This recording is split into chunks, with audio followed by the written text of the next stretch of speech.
السلام علیکم، میں ہوں سید فواد اور آپ دیکھ رہے ہیں تربیت ٹی وی۔ حجاج بن یوسف کے دور میں مختلف بغاوتیں ہوتی رہیں جن کو حجاج بڑی سختی سے کچلتا رہا۔ بغاوت کے مرتکب ایک قوم پر اسے غلبہ حاصل ہوا تو اس نے فوجیوں کو حکم دیا کہ ان سب کو قتل کر دیا جائے۔ جلادوں نے قتل کرنا شروع کیا۔ جب ایک عربی باقی رہ گیا تو نماز کا وقت ہو گیا۔ حجاج نے اپنے ایک سالار معتمد قتیبہ بن مسلم کو بلایا اور کہا، یہ شخص آج رات تمہارے پاس رہے گا، کل اسے ہمارے پاس پیش کیا جائے۔ قتیبہ بن مسلم کہتے ہیں، میں نے اس عربی کو اپنے ہمراہ لیا اور گھر کی طرف چل دیا۔ راستے میں اس نے مجھ سے بڑی لجاجت سے کہا، قتیبہ، اگر تمہارے اندر کوئی خیر کا جذبہ ہے تو میں ایک بات کہوں؟ میں نے کہا، ہاں بتاؤ، کیا بات ہے؟ کہنے لگا، میرے پاس لوگوں کی امانتیں ہیں اور کل حجاج مجھے قتل کرنے والا ہے۔ کیا ایسا ممکن ہے کہ تم مجھے گھر جانے دو تاکہ میں لوگوں کی امانتیں واپس کر دوں، حقداروں کا حق ادا کر دوں اور جو کچھ مجھے لینا دینا ہے اپنے ورثہ کو بتاؤں؟ میں رب العزت کو اپنا کفیل بناتا ہوں اور وعدہ کرتا ہوں میں کل واپس آ جاؤں گا۔ میں نے اس کی بات پر بڑا تعجب کیا اور مسکرایا بھی کہ یہ کس قسم کی بات کر رہا ہے۔ اس نے میری چہرے کی طرف دیکھا اور پھر کہنے لگا، میں رب کو گواہ بنا کر کہتا ہوں کہ میں کل واپس آ جاؤں گا، مجھے جانے دو۔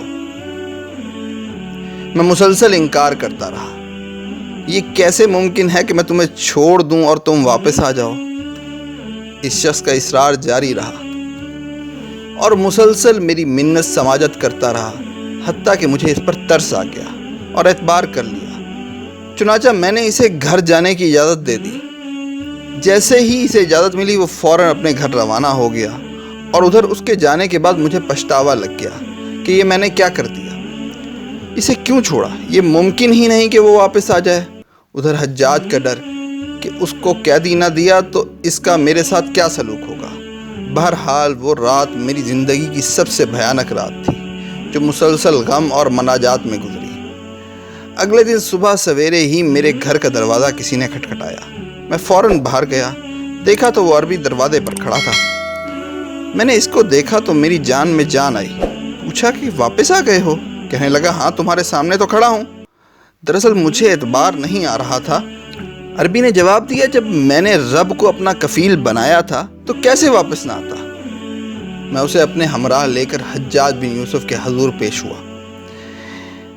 قیدی کو میں نے دربان کے پاس چھوڑا۔ حجاج نے دیکھتے ہی مجھ سے سوال کیا، قتیبہ، وہ ہمارا قیدی کدھر ہے؟ میں نے کہا کہ امیر کی خیر اور سلامتی ہو، دروازے پر کھڑا ہے۔ میں دروازے کی طرف لپکا اور اس کو حجاج کی خدمت میں پیش کر دیا اور رات والا واقعہ بھی بیان کر دیا۔ حجاج نے اس قیدی کو اوپر سے نیچے، نیچے سے اوپر دیکھنا شروع کر دیا، گویا وہ کوئی فیصلہ کر رہا ہے۔ اچانک حجاج کی آواز گونجی، یہ قیدی میں نے تمہیں بخش دیا، اب جو اس کے ساتھ سلوک کرنا چاہو تمہاری مرضی ہے۔ میں نے قیدی کو ہمراہ لیا اور باہر نکل آیا۔ باہر نکل کر قیدی سے کہا، جہاں تمہارا جی چاہے چلے جاؤ، میری طرف سے تم آزاد ہو۔ عربی نے آسمان کی طرف دیکھا اور کہا، اللہم لک الحمد، اے اللہ، تمام تعریف تیرے ہی لیے ہے اور تیرا ہی شکر ہے۔ اس کے بعد اس نے نہ کوئی دوسرا کلمہ کہا اور نہ ہی میرا شکریہ ادا کیا اور ایک طرف چل دیا۔ مجھے بڑا تعجب ہوا۔ میں نے اس شخص کو موت کے چنگل سے نکالا ہے مگر اس نے میرا شکریہ ادا کرنا بھی مناسب نہیں سمجھا۔ میں نے دل ہی دل میں کہا، رب کعبہ کی قسم، یہ کوئی مجنون ہے۔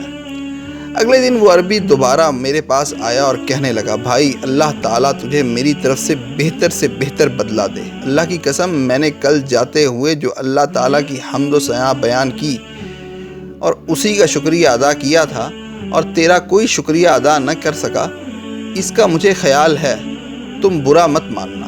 میں نے ایسا اس لیے کیا کہ یہ بات مجھے اچھی نہ لگی کہ اللہ تعالیٰ کی حمد و ثنا اور اس کے شکر میں کسی غیر کو شریک کروں۔ شکریہ، والسلام۔